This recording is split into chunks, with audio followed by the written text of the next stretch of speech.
Howdy y'all, I hope you're having a good day. Silvertrade here again with another video. Nobody's talked about this yet, but Nat Turner just said that every year PSA has hundreds of thousands of people sign up for an account but then never get their cards registered, and that's probably because there's nowhere for them to do it. But now, GameStop with over 2,000 locations, there will be a place for people to get their cards graded. And Roaring Kitty posted today. Who would have thought? No, put that down. You're basically Michael Burry. Eventually you're going to get it right. And XRT is at 245.62% short. So, obviously, the biggest deal of today was that Roaring Kitty posted for the first time in a long time. Please remember, none of this is financial advice, and we are not financial advisors. This video is made for entertainment purposes only. Personally, I like the theory that Greg pointed out. Time for max volume. And I wonder if that is Roaring Kitty trying to tell us that this is really it. It feels crazy to even suggest that. Article of the year, we're going to take a look at it, was from 2006. The person of the year was you. And time for max volume. I mean, the volume is not halfway, it's literally max.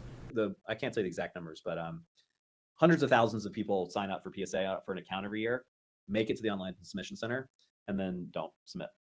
So, you know, they have intent. They even type in cards, but they don't know. They get overwhelmed. And some percentage of them are going to go to our dealers, which we love. Let's go to places like GameStop, wait for our local submission events, drop-off events, wait till the national, wait till whatever show. But I would argue a majority of them just keep the cards and give up. And so we're trying to like bridge they're very fast moving. Like the speed at which they got both of those programs out was like Elon Musk style.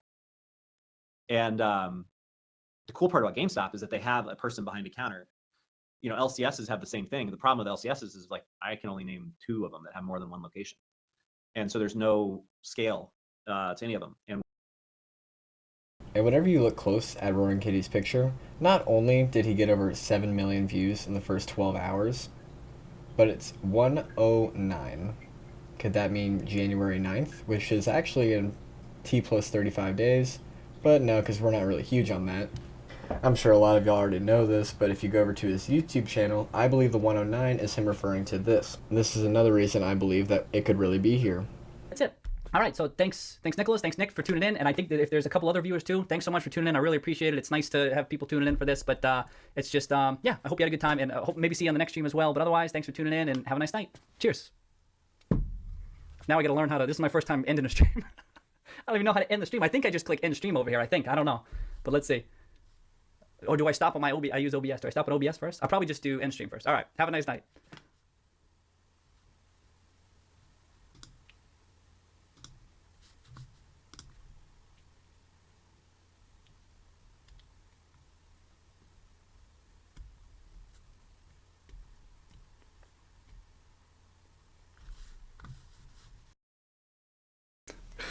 Cheers, everyone. And Ryan Cohen's cousin, or something like that, posted a meme today. Go, follow me.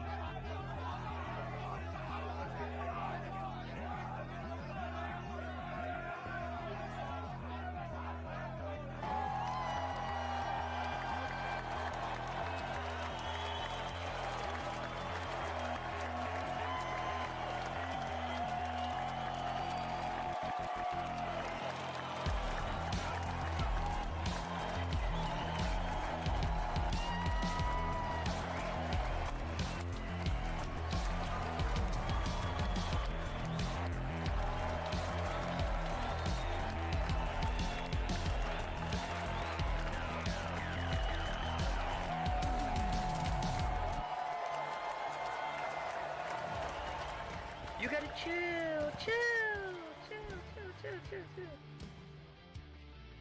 What should I do with all these hedgies? Squeeze their shorts.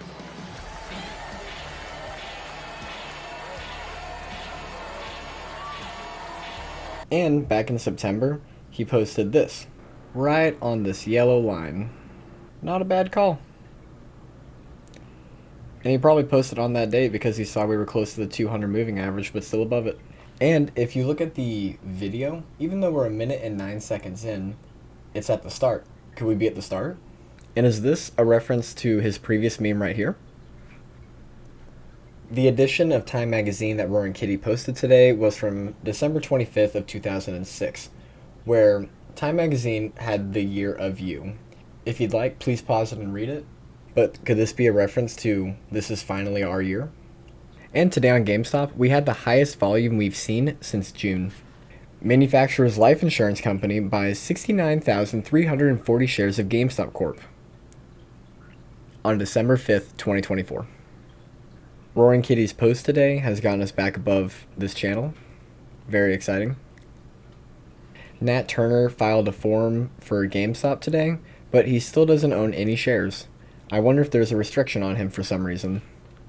And let's not forget, Roaring Kitty posted this earlier this year. Could Roaring Kitty be working with GameStop? We've talked about it before, but there have been a few things that just blow me away with how they line up. And Buck the Bunny made a new commercial for GameStop today.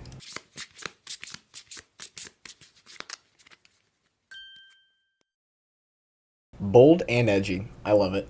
GameStop on the chart looks amazing. Really, whenever it's just pointing straight up, there's not a whole lot to talk about, except for this being an SOS, a sign of strength. If we draw Fibonacci retracement from the bottom to the top, we can see that GameStop perfectly came down to the 50%, rocked it up through the 0.32, and broke the line afterwards with some boom boom candles. And so personally, I believe tomorrow we're either going to hold above $29 per share and kind of have a consolidation day before moving up next week.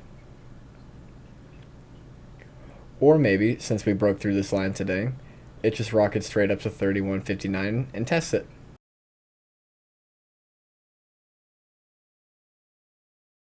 But since we had such a spike in volume today, and we broke through so many lines so aggressively, I could 100% see us blasting through $31.59 tomorrow. The chart looks amazing, as long as GameStop stays above about $29 per share. I'm really excited that Roaring Kitty posted on a Thursday too, because it's going to take a little bit of time for people to see his post. Yes, there's 7.5 million people that saw in the first 12 hours, but there still is going to be a lot of dads and grandpas and random people that don't really pay attention to stocks too much that are going to hear about it over the weekend, and then Monday morning there's going to be just even more FOMO coming in. And so Roaring Kitty posting on Thursday really sets up next week. And the fact that the 1 hour blasted through the 200 day, came back down and retested the 200 day, and then got higher than it finished right here is like textbook bullish. Especially with the 50 and the midline crossing on the 1 hour. And on the 4 hour, we got above all moving averages again. And the RSI is back above 50. Roaring Kitty's talked about cat ears being on the chart. People believe that he's referring to the monthly chart or the quarterly chart, where we've got one cat ear and presumably another cat ear coming up. Look at that. RSI is coming above the 50%, just barely on the quarterly, with the 5 day and the midline crossing back to bullish again. And Roaring Kitty had really good timing, because on the weekly, we were starting to fall back below this 200 day moving average, which would have really kind of stunk. But since we had a nice spike in volume today, I bet you we hold above this, which is very exciting. Oh, and please let me know if you're interested in me talking about CRKN at all. I think that this could be an amazing play with the new administration coming in. They have about $40 million in contracts they recently got, and their company's only worth about $2.5 million. But this could definitely be a couple year play and a very long-term thing. Kennedy is kind of a health nut, and Trump has talked about lead water pipes before, and that's what they specialize in. And they really want to get rid of all lead pipes in America. And it'll be some company like this that gets some huge grants to go and take care of all the pipes.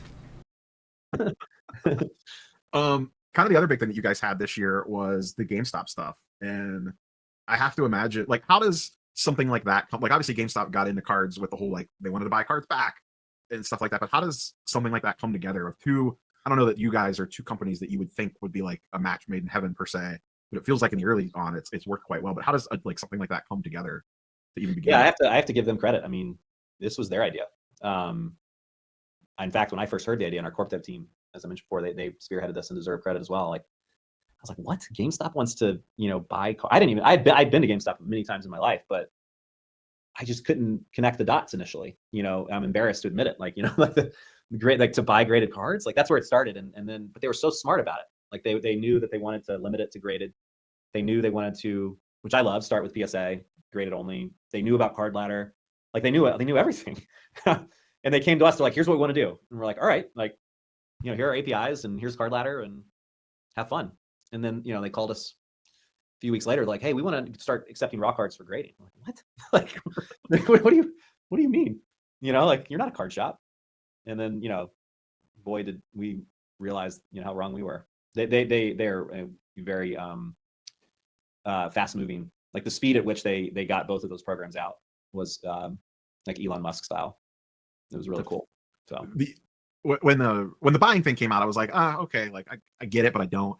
When the group submitting thing came out, I like immediately a lot of people were like, I'm not giving my cards to GameStop. You're crazy. That's what I said too. I said it to them. So I remember doing the video on it, and I remember being like, I think this is kind of gonna work. Like we're not the audience for this. Like my audience of the YouTube channel is, and there's actually people that comment all the time that said that they're using it and it's been working great.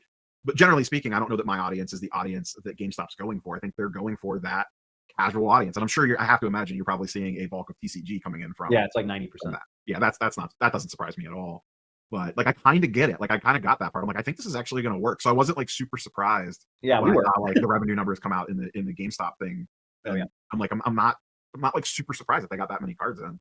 Yeah, no, it's really again, kudos to them for figuring out the operational plan, the marketing plan, the role training. Like, doing this at like thousands of stores or whatever it is. I mean, it's super impressive. And I should have known because like on Twitter, I don't have like a ton of followers like compared to some other like crypto and these stock but like I'd comment on PSA like the instant offers thing, and then 90% of the replies are GameStop people.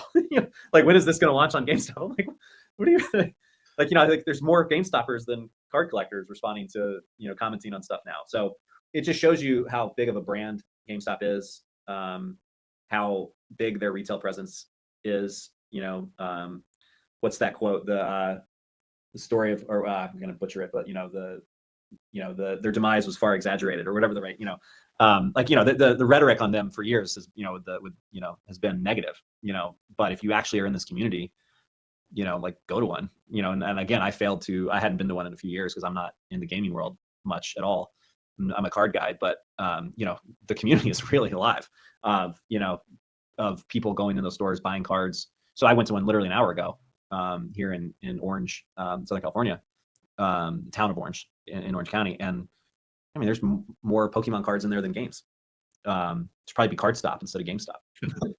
That'll be their rebrand when they become maybe National Card Stop or National Card Shop. I just think it's really impressive how they've pivoted, or not pivoted, wrong word. They've adapted and really integrated trading card games, especially into their brands, but also their stores. Yeah, I mean, they're kind of forced to, because it's not like physical video game media is the future. Everyone just wants to go on their PlayStation or their Xbox and click buy it now, and it just downloads. Like, there's not really a need to walk into a physical store and walk out with a physical disc anymore. So I don't know that. I don't know gaming at all. I'm so naive there, but you're probably right. Well, now you're going to be an expert now. No, I'm the card guy. Yeah, but I mean, from your guys' perspective, I don't know. What's that? I said from your guys' perspective too, that like instantly give. Like, I don't know how many stores. I remember talking about it in the video. I remember off the top of my head. Like, that just gives you instantly like hundreds of physical drop-off locations. Yeah, like at the the flick of a press release. Yeah. So the two things, we hear this a lot. People really don't want to ship their cards. Not everybody, but a lot of people. That's what's holding them back from submitting. People think that's the only reason that they don't submit through directly. The other reason is that a lot of people, like over half, we see this with our local drop-off events when we go to an LCS, and they just have like 2 or 3 questions they want to ask about grading. Like, is this card? Is this worth grading? What's this worth if it gets a 9? How does it work? Like, and the cool part about GameStop is that they have a person behind a counter. LCSs have the same thing. The problem with LCSs is like, I can only name 2 of them that have more than 1 location.